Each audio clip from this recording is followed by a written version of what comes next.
Good morning, everyone. 15 years ago, I moved to California. I'm the type of person who just likes to get there.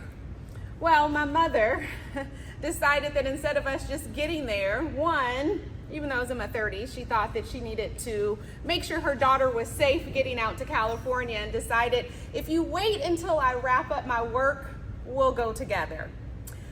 Instead, my trip turned into a 2-week, 10-state road trip to California. It was our Wild West adventure. My mom loves to use AAA triptychs, and she literally mapped our entire trip out and basically found every unique, intriguing place to stop along the way. You'll see with our first slide that Ron's going to start showing us. Our first stop was, we started in Springfield, Illinois. And from Springfield, Illinois, we made many stops, but our first one was Sioux Falls, South Dakota. I had never been to Sioux Falls, South Dakota. We went to the Falls Park, which is one of the top 25 parks in all of the U.S. And it's very interesting. It has a waterfall. I've never quite been to a park like this. You can climb these rock formations, but it was such a great experience. I'm the type of person who loves to go to a park, and we just stopped, enjoyed it, and just took pictures as we went along. And from there, going across South Dakota, you're like, what is there to see in South Dakota? I had no idea there was so much to see in South Dakota. I had never been to a place called the world's only corn palace. You can imagine, like, what could you see at the world's only corn palace? But we stopped. Why? My mom wanted to. So now I can say I've been to the only corn palace in the world. But it's basically this very big, gigantic building that has corn murals all over it. And they built this corn palace because they wanted people to know that South Dakota is known for its agriculture. So here we have our only corn palace. And then they have this great corn stalk that is literally as tall as I am. So we took pictures in front of it, which was just totally awesome. But from there we left and we traveled across. It was so scenic, but it's called the Badlands. And it got its name because when travelers used to try to travel across this, it was very difficult terrain, but it developed because over a period of time, the rocks built up, but then they eroded, and this was the result. And so it's the Badlands National Park, but it's so scenic. You stop your car along the road, and we just stopped, extremely windy, as you can see, hair blowing, and just all this terrain that just you wouldn't see if you were flying in an airplane. It was absolutely wonderful. From there, that night, my mom and I, we're the type of people, we're go-getters, so we don't waste a whole lot of time. We see, and then we keep going. And we stopped in what looked like an old saloon town, but it's Wall, South Dakota. And it's so interesting because back when Western settlers were trying to go across the U.S., this little town right here only has 700 people, back then probably even less, but only 700 people who live here. And they literally started offering free ice water. Who would know ice water would be such a big deal? Well, now 2 million people stop in this little town at Wall Drugstore. And so they've turned it into a site for people to see. And as we went in, as you can see, we took pictures with all the little artifacts and people and different things that are there, and my mom rocking her raccoon hat. We just had such a ball, and we just enjoyed that area. From there, that night we stayed, and then early the next morning we got up and we drove on into Mount Rushmore, which was such a sight to see. You read about it in the history books, but then when you see it in person, it's like, wow. Here you have, it's in Keystone, South Dakota, and it's in the Black Hills of South Dakota. So you have all these pine trees lining the backdrop, and then this massive monument just protrudes back across the sky. And I don't know how many of you may know, who are the 4 presidents that are actually on Mount Rushmore? Well, maybe you don't know. The first one is first president of the United States, George Washington, then Thomas Jefferson, Theodore Roosevelt, and then final Abraham Lincoln.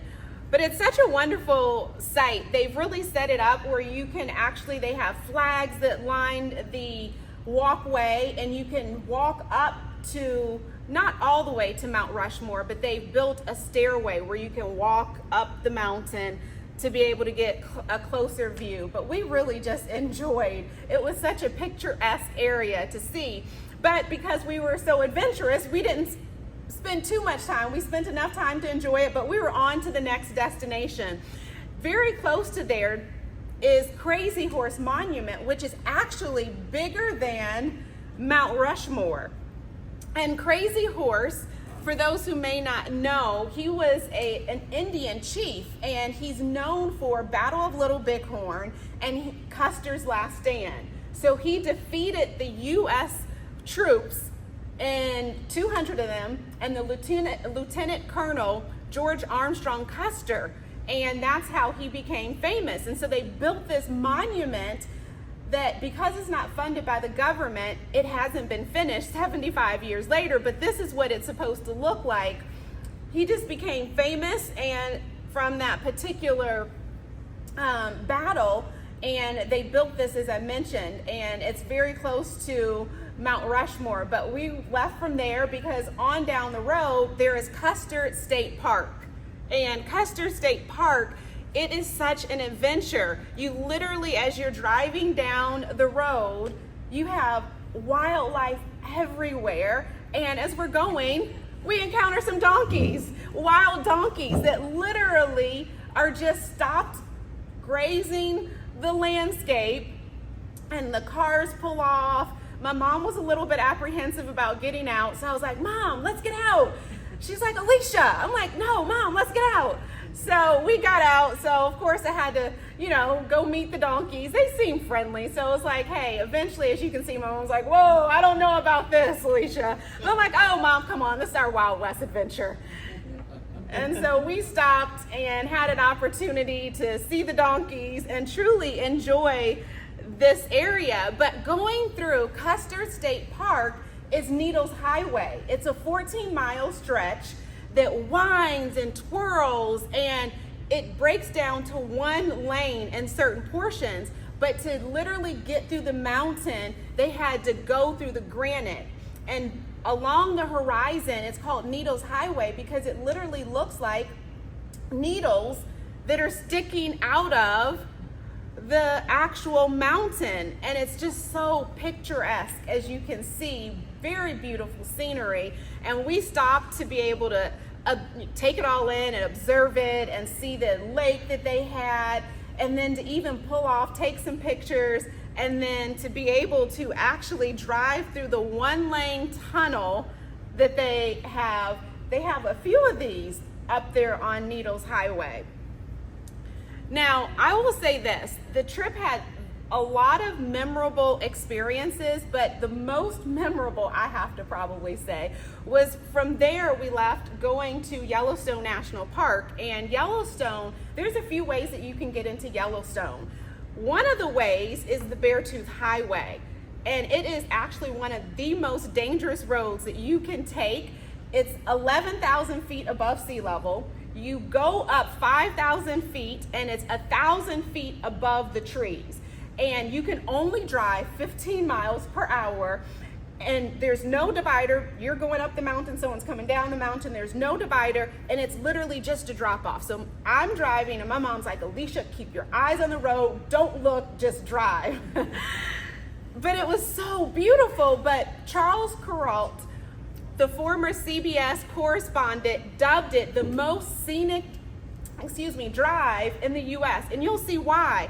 It is absolutely breathtaking. It's in Montana, and you see billy goats along like mountain goats and Alpine Lake. And Alpine Lake is a lake that's high altitude that's in the mountains. And it was just at some point, there are a few places where you can eventually pull off. So we pulled off and took some pictures. It's in what's called the Absaroka Mountains. And it was just awesome, just completely breathtaking. It looked almost like what I would describe as being in like the Neverland, like New Zealand, someplace like that. Or it's just absolutely breathtaking. Well, once you get from there, you're close to the entrance of Yellowstone, and the city before you go into Yellowstone is called Cook City. It's only a population of 83. We're not rural people, we're kind of city girls, I guess you could say. But they tell you so that you know going into Yellowstone, like this isn't the place where you just kind of casually, stroll to your car, that sort of thing. You actually have to be mindful of all the wildlife. And part of the wildlife that's there are the bears and the grizzlies, the wolves. And so they tell you, like, run to your car, don't just stroll. So we're like running to our car, just having a great time. From there, we finally get to Yellowstone. And as we get into Yellowstone, there are just tons of bison. And we're in an SUV, so we felt secure driving this road, but a guy drives by on his motorcycle through all these bison, and you can see how close they get. And I roll down my window, I'm like, aren't you afraid of these bison? Because they start making this noise. They're just grunting, and I'm like, oh my gosh, and you're on a motorcycle. It's totally different when you're in a SUV, but he didn't seem to be bothered by it. As we continue to go through, we see all sorts of wildlife, the bears, and then we get to what's called the Lower Yellowstone River Falls. And over the falls, it's actually twice the size of Niagara. It's a 308-foot drop, and I literally was like, Mom, be careful. Do not get too close to the edge. But we did get our picture, and then eventually head on from there to see some of the other beautiful, just natural wonders that they have within Yellowstone, the hot springs. And one of the main places is the Grand Prismatic Spring. It's actually the largest spring in Yellowstone, but the third largest in the world. And you can see the picture, the aerial picture shows you it has these very vibrant colors that actually look like the rainbow. Just breathtaking. And then Old Faithful, as you know, is one of the stops that we made, but it was absolutely awesome to be able to see this steam bubbling up out of the ground over here. And the next thing you know, water shoots up 100 feet in the air, thousands of gallons. And it's called Old Faithful because since 2000, it has been so predictable. Every 30 minutes to 1.5 hours, it just erupts. And you just sit there and like, wow, this is such a wonder. We went on, had lunch, and then eventually made our way out of Yellowstone and just this beautiful city. It was such an adventure. By the time we made it to our first major city, Salt Lake, we felt like, we're back to civilization now. And then we wrapped up in Las Vegas. It was just such a wonderful journey and such a memorable way to move out here to California. It really, in conclusion, what I would say, what it taught me was that sometimes in life, I know myself, I can be so determined to get to the destination. But I realized taking time to enjoy the journey is so worth it. So I have to say, we came, we saw, we survived, and we conquered. Thank you.